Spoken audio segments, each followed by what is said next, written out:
Yo, what's going on YouTube, and welcome back to another Destiny video. It's Tuesday, you already know what it is. In the Destiny calendar, that means it's reset day, which means I'm here to bring you guys the lowdown on everything that's changed this week. So first up, last week, don't forget we had the Inferno Crucible mode, the mode where there was no radar, simplified scoring, it was all about killing, a lot less heavy ammo, all that good stuff, and I thought it was a really awesome mode, so hopefully you guys played it a lot because Bungie did say they would be paying attention to it, and if it was a popular mode, maybe, just maybe, it would come back as a permanent mode. That being said, don't forget, from the rumours that we got from Mega Man EXE4, there are other Inferno Crucible modes lined up, so I imagine before we see a permanent Inferno mode, we will most likely see something like Inferno Skirmish, Inferno Rumble, and things like that. But for the time being, if you enjoyed Inferno, I'm afraid this week it is no more. So, with that out of the way, what else do you need to know? Well, there are no other noteworthy events this week, so there's nothing like Iron Banner to keep you busy, so it is just back to the weekly Nightfall and the weekly Heroic. So on that topic, let's take a look at what they are this week.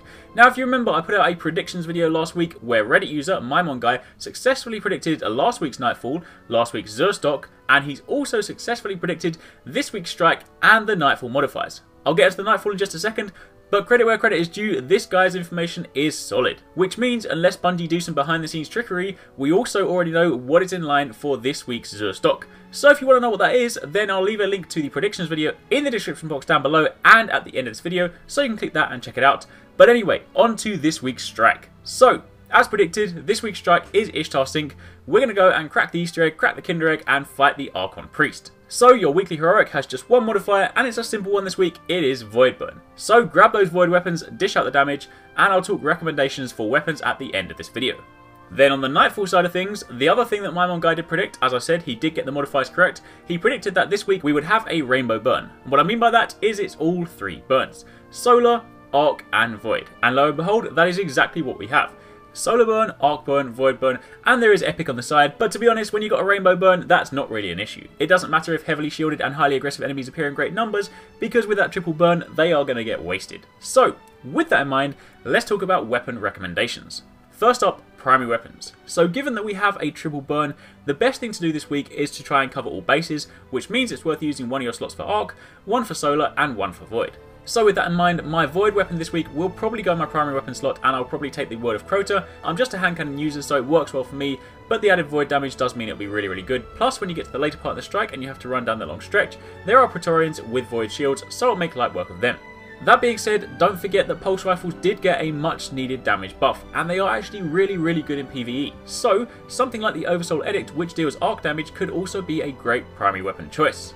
And if you're looking for something in your Solar slot, then maybe the Abyss Defiant, the Raid Auto Rifle, could also be a solution.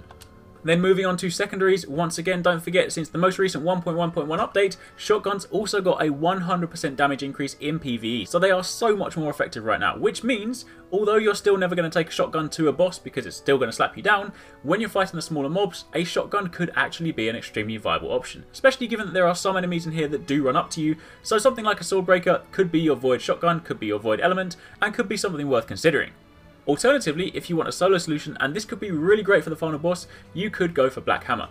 Given that there is no modifier this week that will prevent enemies from flinching, you can stun lock the boss. If you shoot him in the head and he flinches, then you can get consecutive shots off, and normally you do this with a team. Normally I sit with people with 3 icebreakers, and we take it in turns shooting, that way we can keep him locked and we can still regenerate ammo, but with the Black Hammer, chain together 3 consecutive precision shots, and your clip will automatically reload. So that could be a great solo weapon for you, or alternatively, you know me, it wouldn't be a weekly Nightfall reset video if I didn't recommend using the Icebreaker. It's my go-to weapon, it deals solar damage, it's extremely powerful, and hey, if there's a solar burn, why not use it?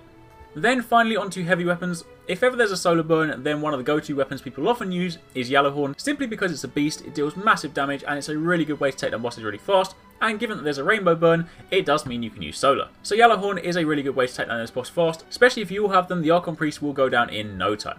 That being said, given that I normally run with Icebreaker in my secondary slot, I will instead be taking the Song of Ayut, which is an arc damage auto rifle, and again that can take your arc slot. But aside from that, really the weapon choice is down to you this week, because again, when there's a multi-burn, it's really up to you to decide whatever you want. Just as long as you take something that has a burn, you don't really want to be wasting your time with the kinetic weapons, so just pick your burns, try and cover all bases, and you should be fine. And with that, I have reached the end of this video. That is it for this week, so that's what you need to know about the weekly reset. They're your new strikes, and that is it from me. So hopefully you guys enjoyed this video, hopefully you found it helpful, and as always, if you did, don't forget to leave a like and hit that thumbs up button, and if you're not already part of the Arekkz Gaming Nation, then hit that subscribe button so you don't miss a single video. Let me know in the comments down below what you guys are going to be using for this week's Nightfall. What are your weapon choices? And thank you very much for watching. Take it easy. Catch you next time. Peace out.